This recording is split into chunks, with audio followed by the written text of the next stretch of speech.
Hey, welcome to Moto Network, and today we're going to talk about history of Suzuki motorcycles. Suzuki is another company from four major Japanese companies to produce motorcycles varying from cruisers and dual sport motorcycles to the legendary GSXR family.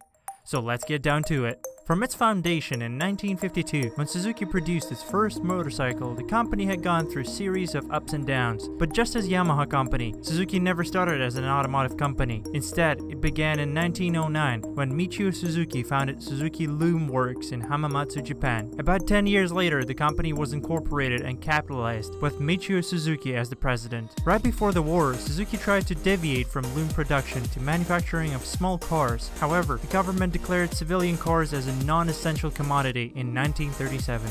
After the World War II, the plant had to shut down due to severe war damage and subsequently moved to Takatsuka plant site, where it remained ever since. In late 40s, Suzuki stock appeared on Tokyo, Nagoya, and Osaka stock exchanges.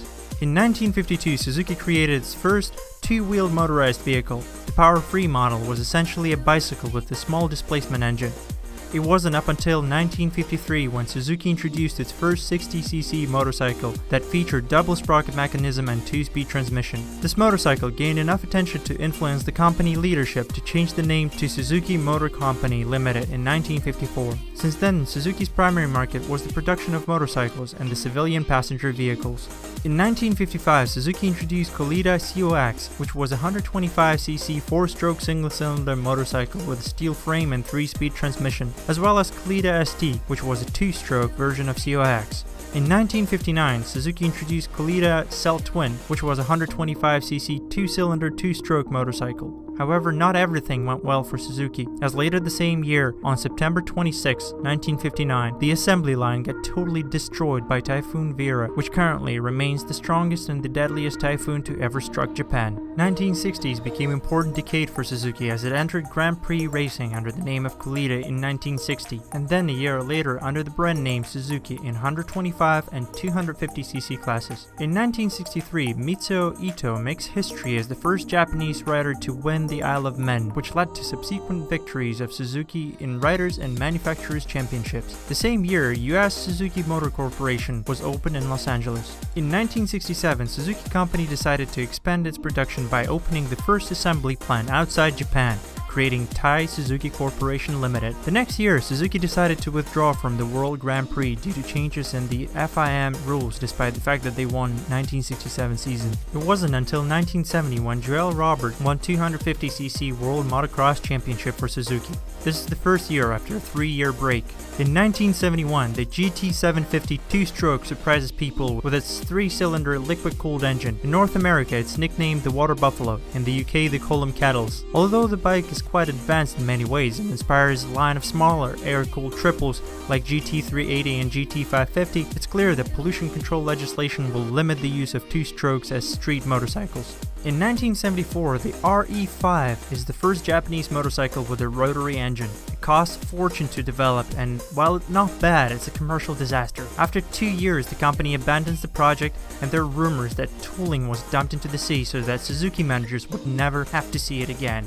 The same year, RM125 introduced its production version of the works machine RA75, on which Gaston Rayher won 125cc World Motocross GP Championship. From 1975 to 1984, Suzuki dominates this class 10 years in a row with Gaston Rayher, Akira Watanabe, Harry Everts, Eric Gebors, and Michel Rinaldi. In 1976, Suzuki introduced its GS750 and GS400, which were the first 4-stroke machines from Suzuki in over 20 years. Pops Yoshimura enters the GS750 for the first time in the AMA Superbike Series, wins at Laguna Seca Raceway. 2 years later, Suzuki introduced its first leader bike, GS1000E. The same year, a Yoshimura GS1000, ridden by Californians Mike Baldwin and Wes Cooley, wins the first Suzuka 8-hour endurance road race. In 1981, German designer Hans A. Muth uses the motif of a samurai sword to create the original GSX 1100S Katana, a motorcycle that typifies Suzuki. The next year, Italian Franco Uncini, riding a Roberto Gallina racing team RG Gamma motorcycle, takes the Grand Prix Championship in 500cc class. Suzuki wins the manufacturer's title for the 7th consecutive year. In 1985, Suzuki released the race-inspired replica, the RG500 Gamma. It featured the same square 4-cylinder layout as the factory Grand Grand Prix bikes.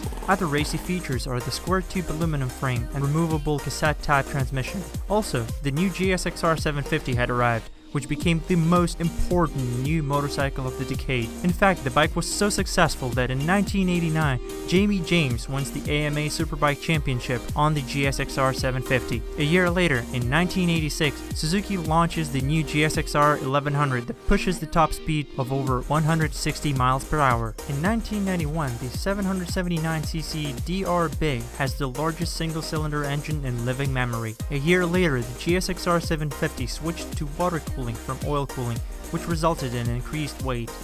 In 1993, Kevin Schwantz, in a race against Wayne Rainey, pulled the victory for Suzuki in 500cc World Championship. However, it didn't leave him victorious. "I'd rather not win in this way," he said, referring to the career-ending injury of his arch-rival Wayne Rainey. In 1996, Suzuki updated their GSXR 750. They called the new Gixxer the Turning Point model, thanks to its twin-spar frame instead of the older double cradle frame. The engine is also redesigned and featured 3-piece crankcases, chrome-plated cylinders, and a side-mount cam chain, as well as a Suzuki Ram Air Direct. In 1998, Suzuki introduced the legendary Hayabusa. The 1299cc sport bike became the fastest production motorcycle in 1999 to 2000 model years. It immediately won claims as the world's fastest production motorcycle with a top speed of 188 to 194 miles per hour, or 303 to 312 kilometers an hour. Besides its speed, the Hayabusa has been lauded by many reviewers for its all-around performance, and that it does not drastically compromise other qualities like handling, comfort, reliability, noise, fuel consumption, or price in pursuit of a single function. In 1999, Matt Mladen wins the AMA Superbike Championship, beginning a run of unprecedented dominance. Mladen will win 5 more times and Suzuki will win 8 of the next 9 titles. With sport bikes getting more and more sharp-edged, the company is one of the first to recognize what might be called the semi-sport market as opposed to the super sport market. The SV650 featured an aluminum alloy truss frame and a liquid-cooled 90-degree V-twin dual overhead cam 4-valve engine. In 2001, based on the compact GSXR 750, the GSXR 1000 is powered by a liquid-cooled dual overhead cam 16-valve 4-cylinder 988cc engine, which features narrow-angled valves and downdraft individual throttle body fuel injection. In 2005, Suzuki's original 4-stroke motocrosser, the RMZ 450, is equipped with a 4-stroke 449cc engine, which features the Suzuki Advanced Sump system. The same year, Troy Corser gives Suzuki its first and only so far World Superbike Championship. In 2008, Hayabusa-related naked bike is introduced. Powered by a 1340cc Hayabusa engine, the B-King is Suzuki's flagship